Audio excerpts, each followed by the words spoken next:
up, wake up, wake up. From y'all. Jerusalem, Israel, this is From the Midwest to the Middle East, the podcast that explores everything new in U.S. and Israeli economy. Here's your host, Philip Stein. If you are a retiree in Israel and are eligible for Medicare, you're going to find this podcast really interesting. Also, if you are someone who lives in Israel and has been getting Social Security or will be getting Social Security, we're going to share some very interesting developments that recently happened in Congress. Sit back and enjoy. So it is brought to you by Philip Stein and Associates, the largest U.S. CPA firm in Israel, providing U.S. tax services to Israelis, Americans, corporations, startups, and anyone else needing them. Very excited to have a very special guest who I think everyone who's going to be listening today is going to learn something new. He has a lot to say. His fingers in a lot of different pies, and I think you're all going to enjoy hearing what Philippe Blumenthal has to say. Now, just to give you a little background, Philippe Blumenthal was originally a Southerner, not Southern Israel, but Southern United States. He had a career as a banker. He came to Israel for a week many years ago, stayed, met his wife, and today has a daughter in the Air Force. In the last 4 years, Philippe has been devoting himself to the not-for-profit organization called the Governmental Savings Institute, which we're going to hear a lot about. And the major focus that he's been working on has been to enable Americans to retire overseas and access their earned health care benefits that they have coming to them from Medicare. His other areas of focus are helping Americans living overseas become eligible for a residence-based taxation, which will also is some very new, exciting developments there. And although it's not on my agenda, but Philippe, you're welcome to bring it up, is that you have a program for having self-defense becoming compulsory for all girls in high school, which sounds very exciting to me. Now, just before we start, I was looking at your website, the Governmental Savings Institute, which, to quote the website, was formed to create substantial cost savings for government while facilitating the increase in the expansion of governmental services and choices for citizens. So I found that very succinct, very mission-oriented. And then I just happened to ask my friends over at ChatGPT, could they summarize in 2 sentences what the very well-known Elon Musk and Vivek Ramaswamy are planning to do with the Department of Government Efficiency. And it sounded very similar: to streamline federal operations by reducing government spending, eliminating unnecessary regulations, and decreasing workforce redundancies. It aims to enhance accountability and efficiency within the U.S. government. So it seems, Philip, you're at the right place at the right time. That's just divine providence. I know we'll start with your I think your most the project that you've been putting the most time into, which is that you've been working for many years to help retirees, not just in Israel, but particularly people in Israel will benefit from what you're working on to optimize their health care in their quote unquote golden years. I doubt if any of my listeners know of your selfless efforts, but after today's podcast, I'm hoping to change that. My listeners, I'm referring to actually H.R. 5299, which is a bill in Congress to establish a program for international coverage under the Medicare program. In short, this would mean that any retiree living in Israel who's eligible for Medicare would not have to fly back to the U.S. to have a procedure or consult with a physician at the very least. Philippe, it's all yours to explain to my listeners what's going on, what this means for many of my clients and associates and listeners who are in the years where they are eligible or will soon be eligible for Social Security and Medicare. Okay, thank you. First of all, thank you for having me on your podcast. Social Security is different from Medicare today. Social Security, what you pay in is what you get. We'll talk a little bit more later on, I hope, about sort of how that's now been sort of guaranteed for everybody. So if you've put in your minimum 40 quarters, you're entitled to Social Security. This was not the case with Medicare. Medicare, if you put your 40 quarters in and you choose to leave the United States, then you can't use your Medicare benefits except when you go back to the US. And so I said this doesn't make a lot of sense, especially in a case like Israel, where we could get a lot more people to come to Israel if they would be able to access their Medicare benefits here. Now, someone who's always been living here, who's never been in the US, never paid into it, will not be eligible for this sort of a program under HR 5299. What HR 5299 did was we started off saying, how many Americans overall, if Medicare were truly portable, would want to take up such a program and leave and go to where their families are outside of the United States, and there are 9 million Americans living outside the US. And we came up with a number, and I had paid a very interesting polling group, and they said 2 to 4 million people. And that meant that we took the midpoint, 3 million, we took 5% of that number, which is 150,000 people, and that was the size of the pilot, which is contemplated under HR 5299. We then picked a set of countries around the world, including Israel being one of them. So you have countries that are in the near abroad where people keep going back. Like if you're in Mexico or the Dominican Republic or Panama, anytime you get sick, you get back on a plane and go back to the US for care. What you have in a place like Israel is nefesh b'nefesh not encouraging American seniors to retire because of the cost to the Israeli system. Wow. So the minute and we also in Israel don't let non-Jewish seniors retire to Israel. So HR 5299 says we're trying to create a pilot that we will allow Americans to retire overseas to these countries, and based upon the savings generated will either be rolled out as a full program or stop as a pilot or work in certain countries. Now, just to be clear, every bill that doesn't get passed has to be reintroduced in the next Congress. Congressman Espaillat, a Democrat, introduced HR 5299 and is intending to introduce it in the upcoming Congress. It is an authorizing bill, which means that Congress tells Health and Human Services, you must do this.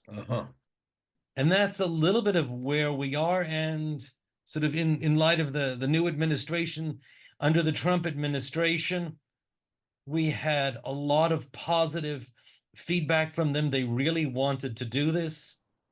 You get to this sort of a bill through having had appropriations report language in a bill which President Trump signed in FY21 and President Biden signed in FY22, which tells the agency, you should look at this. We think it's a good idea.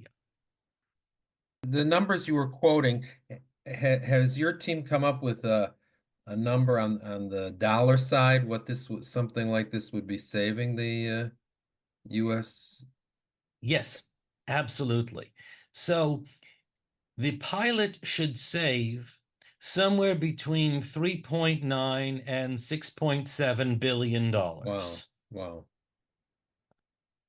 And the reason is, if you say you're going to save roughly a third of the cost of administering Medicare benefits in the United States because it is cheaper overseas, that turns into almost $100,000 per beneficiary. Wow.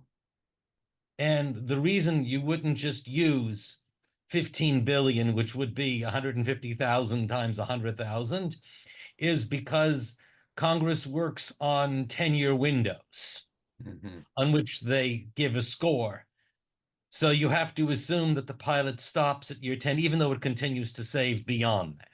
So yeah, I was actually serious, but it may have sounded a bit tongue-in-cheek in terms of the perhaps shared interest with you with this proposed Office of Government Efficiency. But that seems to would be, one of the things I've heard about is the skeptics who say that Musk won't succeed in this is that certain things like Medicare are untouchable, but you're actually finding a way to save money in a category that is, described as untouchables.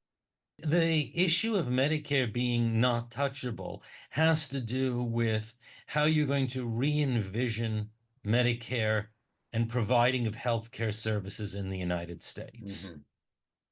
And that is where he's going to be able to generate an awful lot of savings. For instance, drug pricing today is done based upon the cost of current drugs and how much more you'd save if you took a new drug, which means that you're always driving the cost higher. The minute you say, no, it should be based upon development cost, then all of a sudden the prices drop dramatically. So with regard to this legislation, with regard to the drafting, the negotiating, and finalizing and voting, which is often referred to as quote unquote how the sausage is made. Can you give us some insight as to who the parties of interest are and who stands to win, lose with if your proposal becomes law? So what I've tried to do is make sure that nobody loses. I don't gore anybody's ox. This is very important and very difficult to do. So the winners are the individuals who are now able to retire and spend their golden years with their families. The winners are the healthcare system, which is facing an additional 15 million seniors retiring over the next decade, which is going to create an enormous bottleneck in the system. So if you think about the lines we had in COVID, they're coming back and no way to get rid of them. In America, we don't have enough doctors. We don't have enough nurses. We don't have enough radiologists. We don't have enough hospital beds. This is not an answer, but it helps alleviate that bottleneck. The third group that benefits is, of course, the government itself, because it saves money. And as I'm sure many of the listeners know, they have parents or grandparents where English wasn't their first language. And as they get older, they lose the English and now need people who are caregivers and caretakers in local language. And so those are all of the people who gain. Because it's a small pilot, none of the major healthcare providers or Medicare Advantage plans say it's a major problem. They'd all like to be able to see that it's verified, and then they view this as an additional market. It sounds to me, again, it sounds like there's only winners here. It's still very hard to get through because there's a lot of sausage making. Right, understood. So going just in terms of my own perspective, my experience in my practice, there's quite a number of people, U.S. citizens here, who do get Social Security. But I'll speak for myself as well. When I became eligible, I actually opted out of what's called Medicare B, which is the doctors, the tests, things like that I cannot take advantage of unless I get on a plane. And having been here so long, it's not a place that I go to for medical care. But assuming your bill became law, could people like me opt back in to Medicare B? The answer is no. Well, the answer is you can always opt in. The problem is that there is a penalty. Okay. Because you haven't paid in all of the years. Okay. The next piece after I get this up and running is to pass a law that people who are outside of the United States could opt back in for Part B if they choose to move back. And in which case they would not have penalties. Okay. But that's not part of your core bill? That's not part of the core bill. Okay. It can't be, because in order to save money, I only have to have people who are in system. When you roll this out into a program, you can do all those things. Got it. Okay, so that is good news, but it may cost a little money to get back in. Let me switch to another subject. It is Social Security related. It's not something I know that you were working on personally, but it is something I've been following myself for a couple of years. On November 13th, the House of Representatives passed a bill called H.R. 82, which is called the Social Security Fairness Act. by a very large majority, 327 to 75. Then just 10 days ago, the Senate voted 76 to 20 to approve this bill in the Senate. I saw that Senator Paul Rand wanted to propose as an offset to raise the age of eligibility to Social Security to 70 years, but that only got 3 votes. Now, the big news for U.S. citizens living in Israel, but anywhere in the world, is that it eliminates the reduction of one's Social Security payment due to the receiving a foreign pension. And as you had mentioned at the beginning of the podcast, now people whatever they paid in and what they're supposed to get, they will get in full. And that the Social Security Fairness Act repeals the infamous 1983 windfall elimination provision, which cut people like myself living in Israel getting Social Security, that their Israeli pensions reduced that. Can you explain to me, this is just you have such knowledge of the workings of Congress. How did a bill like this get through Congress at a time when the government shutdown was looming? It seemed to be that, and yet suddenly this piece of legislation, which is really very helpful, particularly to people in Israel, got through. How do you explain that? It got through the House because this also covered federal employees. Uh-huh. Okay. And which meant that every single staffer knew this referred to them. Mm. And so this is part of the soup of sausage making of this sort of a costing bill. It sat on the Senate because there wasn't enough pressure being applied. But Schumer wanted to get it done after the election. Had he gotten it done before the election, he would have been screamed at for all the pork he was adding. Ah, wow. So a lot of the bills that we see going through, and this is traditional in almost the end of every Congress, not end of year, but end of Congress, which is every 2 years, Yes. is that we see a whole bunch of bills passed that we wouldn't have passed otherwise, because the people who passed them are now leaving, and it's not their responsibility anymore. Got it. All right, so now I'll go to the next thing that you're actively involved with, which is a new bill called the Resident-Based Taxation for Americans Abroad Act, which was introduced last week by Congressman LaHood, who is on, and I guess will be on the Ways and Means Committee. Can you give my listeners a summary of what this bill would mean for Americans living outside of the U.S.? Yes, I mean, well, first of all, the bill really took a lot of work because we had to get Democrats abroad and Republicans overseas to agree that this was the way we wanted the bill to look. Mm-hmm. And then we had to find a Republican sponsor, because without a Republican sponsor, the bill wasn't going to go anywhere. And we had to get someone who was on joint tax, which is a subcommittee of the Ways and Means Committee. But the idea is the following.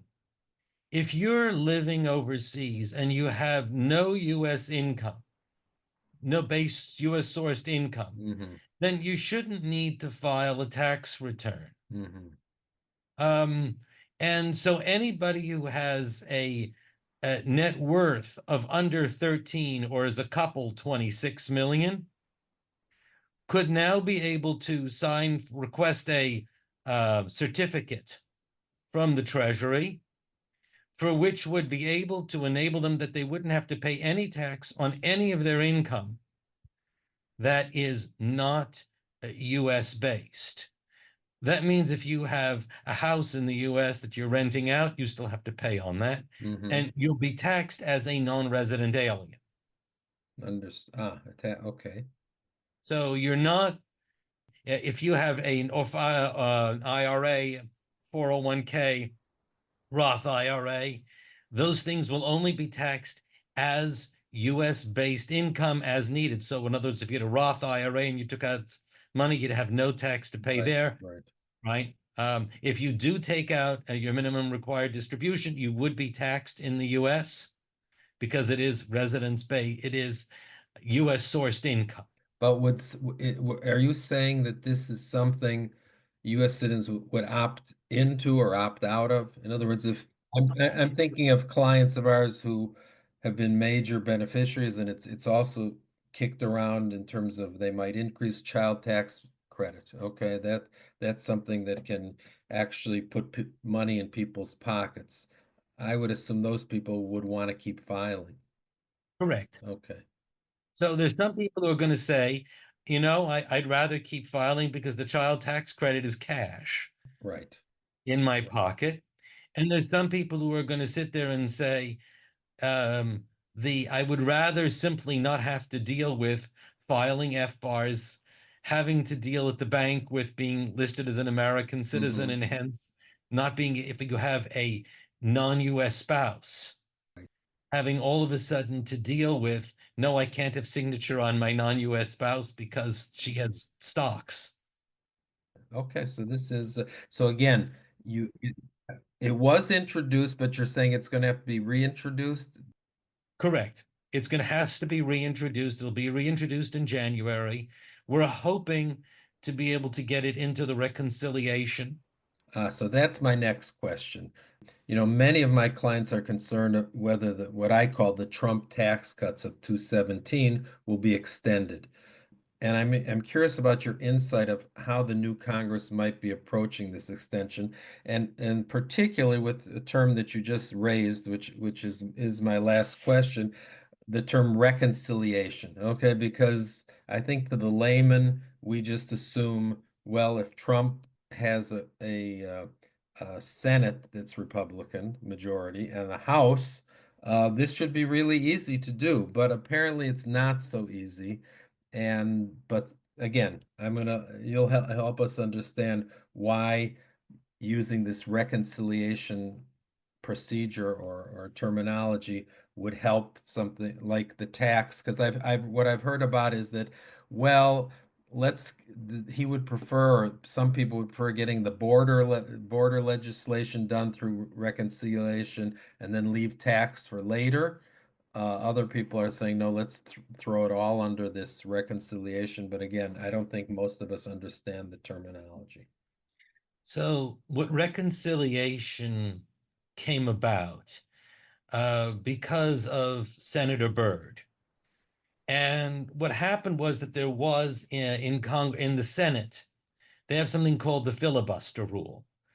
The filibuster came about originally as a way to be able to keep civil rights legislation from passing. And it required that you always had at least 2/3 of the Congress, or 60%, vote for a bill. And that meant that each side could block. And Senator Byrd realized all of a sudden that we needed to have a way to be able to move things through the Senate on a simple majority that were budget only, not policy, but budget, and that affected the budget. And so he created this mechanism called reconciliation, whereby you only need a majority in the Senate. So while Trump has, the Republicans have 53 Senate seats, right? Which means, and versus the 47 of the Democrats, you need 51 in order to pass reconciliation bills. And so in the House, where everything works by just pure majority, right? It's a little bit less it's less needed. But what this does is it means that the committee that controls the reconciliation process is the Budget Committee. So anything they decide to put in is what happens. They can pass several reconciliation bills, and as long as they have a majority, they can make this happen, and it has to have an effect on the budget, usually positive, meaning saving money. But in there, they can also do a general raising of the debt ceiling. I sort of understood, again, it was just my reading that there was some limitation as to how often you can use this reconciliation process. Is that? Yes, you can use it, I think, 3 times a year. 2 or 3 times a year, or 2 or 3 times a Congress. So you want to be careful how often you use it. There's no limit on the size of the bill. So we will have 30,000 page bill going through. Wow. Wow. This was standard for how most legislation was passed at the year-end omnibus bills. Hmm. And it was called an omnibus because it included everything. I see. The bills were literally 20 to 30,000 pages, Wow. which meant that nobody could read them. Even with ChatGPT summaries. Okay. And this is what made a lot of lobbyists very rich, is they knew how to make a few words into a huge bill, and that was enough to be able to have the person they wanted to in the agency take up the gauntlet. Interesting. For the first bill we talked, would that perhaps be the Medicare, Social Security? Could that be in this reconciliation as well, or? I'm hoping the answer is yes, because of the savings dynamic. Mhm. So anything that's a saver, you never have to worry about other people objecting to.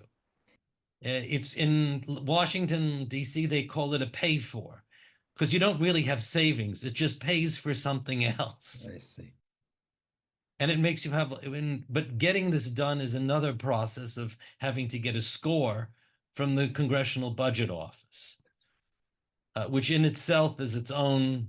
Okay, so they're going to be quite busy, it sounds to me. They will be very busy. In Q1. So actually, I said last question, but I did have one more, and I'm going to actually have you go back to the original subject with regard to Medicare, and maybe just put on your Zionist hat for a moment. I know in your case studies you shared with me, um, what kind of positive effect could this have on Aliyah? Well, there are two positive effects that this can have on Aliyah. First of all, we should be, according to Nefesh B'Nefesh alone, we should be able to more than double the number of seniors coming, because now that the healthcare piece is actually a pay for piece, because we'll be able to charge the US more than we do here locally because we have to build up to take these 15,000 people in. Mm-hmm. We should be able to move our Aliyah numbers up substantially. We also will be able to build up our Aliyah numbers substantially because people who have children, who have grandparents, right, or the aunt or uncle who was the lone sole survivor who's in an old age home, we will now be able to go and bring them because Nefesh B'Nefesh will be there to help. Wow. And so this will have a huge positive impact. The other positive impact this will have for Aliyah is it's going to create here somewhere between 15 to 20,000 new jobs. Wow. Every person who comes basically creates another full-time equivalent job. And by that, you have to think about, how much will they be able to have nursing care, how much they go to the makolet, Mm-hmm. what they need for when they walk, everything that a person uses, right, at the end of the day, creates a full-time equivalent job when they're older, and especially when they're users of healthcare. And remember, this becomes from a cost center in Israel today for these people to a profit center. And I've had discussions with the Ministry of Health, the Department of Gerontology, and they've said this should be able to cover the deficit in all of Israel that we have for dealing with our seniors. Wow. Amazing. Remember that if we have seniors here, right, and you have to build a senior facility, once you design it for several, the designing it for more is much cheaper because it's more additional cost. But that base is what this will cover, which unfortunately here in Israel, our government has had other priorities. Right, correct.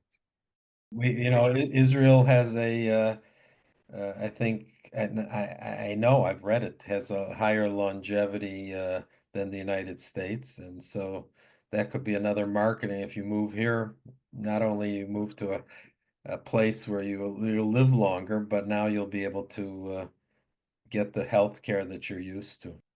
You will have better health care here in Israel as time goes on, and the shortage of doctors and nurses and hospital beds and radiation facilities becomes more acute. Got it. All right, Philippe, again, I've learned a lot. I think my listeners are going to cause a lot of talk around Shabbat dinner tables and kiddushes, and I'm sure they'll want to hear more. But how will they learn more? How could they learn more about what you're doing in your organization? And They're welcome to go to the website, which is www.govtsavings.org. You have my email there to reach me as well. And there's all my contact information there. And that's the easiest way to do this. I'm happy to answer everybody's questions, thoughts. If you your listeners happen to have very good relationships with a particular congressman or senator, would absolutely appreciate the call out. terrific.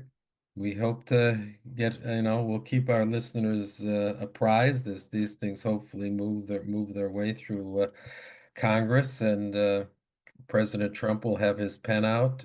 Hopefully he'll have his pen out to be able to help us get this done. Certainly on his goal, as we started, for saving money, this is where a good place to start. So I hope you get one of those pens, they Yes. hand out. Thank you, Philippe. It was wonderful. I hope you enjoyed our Good hour. podcast. Feel free to visit us at www.pstein.com or look for Philip Stein and Associates on Facebook and LinkedIn.